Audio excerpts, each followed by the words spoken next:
আমার পেজে অনেকের রিকোয়েস্ট ছিল সাদা মিষ্টির রেসিপি শেয়ার করার জন্য ছানা দিয়ে। তো আজকে সেই রেসিপিটা শেয়ার করব। এইভাবে একবার ছানার মিষ্টি বানালে কখনোই আর দোকান থেকে কিনে খাবেন না, একদমই পারফেক্ট একটা রেসিপি। তো প্রথমে আমি একটা বাটিতে 2 টেবিল চামচ পরিমাণে নর্মাল পানি আর 2 টেবিল চামচ পরিমাণে সাদা ভিনেগার মিশিয়ে এক সাইডে রেখে দিলাম। অন্য একটা বড় পাতিলে আমি 2 লিটার পরিমাণে দুধ নিয়ে নিচ্ছি। এখানে আমি আড়ঙের যে ফুল ক্রিম দুধ আছে সেটাই নিয়ে নিয়েছি। চাইলে আপনারা গুঁড়ো দুধ দিয়ে করতে পারবেন, তবে অবশ্যই ফুল ক্রিম হতে হবে। দুধ জ্বালিয়ে বলক তুলে দিতে হবে। ভালোভাবে বলক উঠে গেলে এরপরে আমরা ছানা কাটার জন্য আগে থেকে যে পানি এবং ভিনেগার মিশিয়ে রেখেছিলাম সেটা দিয়ে দিব। এই পর্যায়ে চুলার আঁচটা একদমই কমিয়ে দিতে হবে, দিয়ে হালকা একটু নেড়েচেড়ে মিশিয়ে রেখে দিব 3 থেকে 4 মিনিটের জন্য। এরই মাঝে পারফেক্টভাবে ছানা কাটা হয়ে যাবে। এখন সঙ্গে সঙ্গে এই ছানাটা একটা ছাঁকনির উপরে সেঁকে নিতে হবে। দেরি করলে কিন্তু ছানাটা শক্ত হয়ে যাবে, এই জন্য ছানা নরম থাকতে থাকতে এই কাজটা করতে হবে। এরপর ঠান্ডা পানি দিয়ে উপরে একটা কিচেন টিস্যু রেখে দিব, দিয়ে আধা ঘন্টার জন্য রেখে দিব। এর মাঝে এক্সট্রা পানিটা ঝরে গেছে। আধা ঘন্টা পরে যে টিস্যুটা আমি উঠিয়ে নিচ্ছি। 2 লিটার দুধ নিয়ে ছানা কাটার পরে এখানে পরিমাণে অনেকটাই হয়েছে, আমি একটা কাপ দিয়ে মেপে নিই। আর এই ছানার সাথে আমি 2 টেবিল চামচ গুঁড়ো দুধ, 2 টেবিল চামচ সুজি, 2 টেবিল চামচ ময়দা আর 1 চিমটির মতো বেকিং পাউডার আর 1 টেবিল চামচ তেল দিয়ে ভালো করে মেখে নিতে হবে। এই যে আমি কিন্তু অলরেডি উপকরণগুলো দিয়েছি, তবে আমার ক্যামেরায় চার্জ ছিল না, এই জন্য এটা স্কিপ হয়ে গেছে।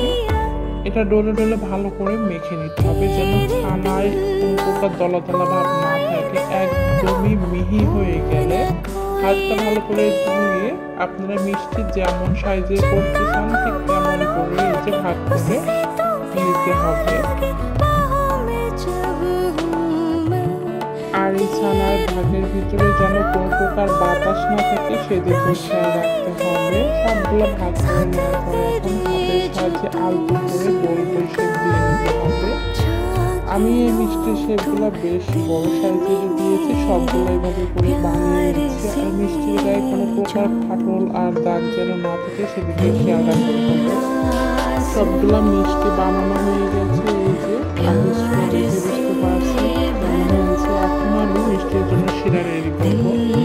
এই জন্য এখানে 4 কাপ পরিমাণে পানি দিয়ে দিচ্ছি আর 2 কাপ পরিমাণে চিনি দিয়ে দিচ্ছি।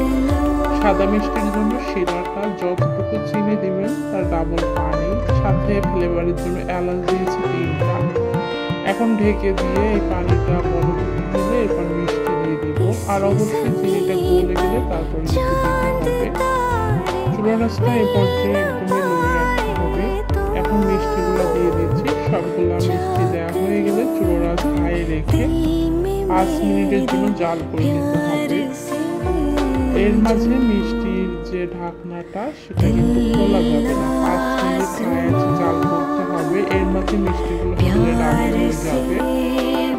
সাদা মিষ্টি বানানোর জন্য এই শিরাটা ঘন করতে হবে জ্বালিয়ে।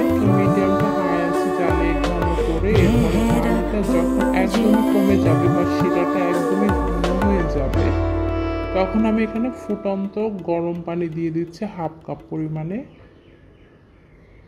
এই পানিটা একদমই আলতোভাবে মিশিয়ে আবারও ঢাকনা দিয়ে ঢেকে রেখে দেব এই পানিটা কমে যাওয়া পর্যন্ত।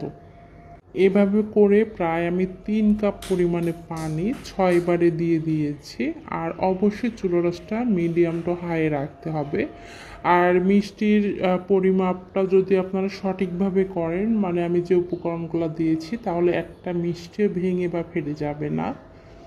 এরপরে এই যে ঢেকে রেখে দিয়েছিলাম সারা রাতের জন্য, মিষ্টিগুলো কিন্তু হয়ে গেছে। আর দেখেই বুঝতে পারছেন হোটেলের কেনা মিষ্টির থেকে বাসায় বানানো এই মিষ্টির স্বাদটা কিন্তু অনেক বেশি ভালো আসে। আর এইভাবে মিষ্টি আসলে বানাতে পারলে কখনোই দেখবেন দোকান থেকে কিনে খাওয়ার নাম করবেন না।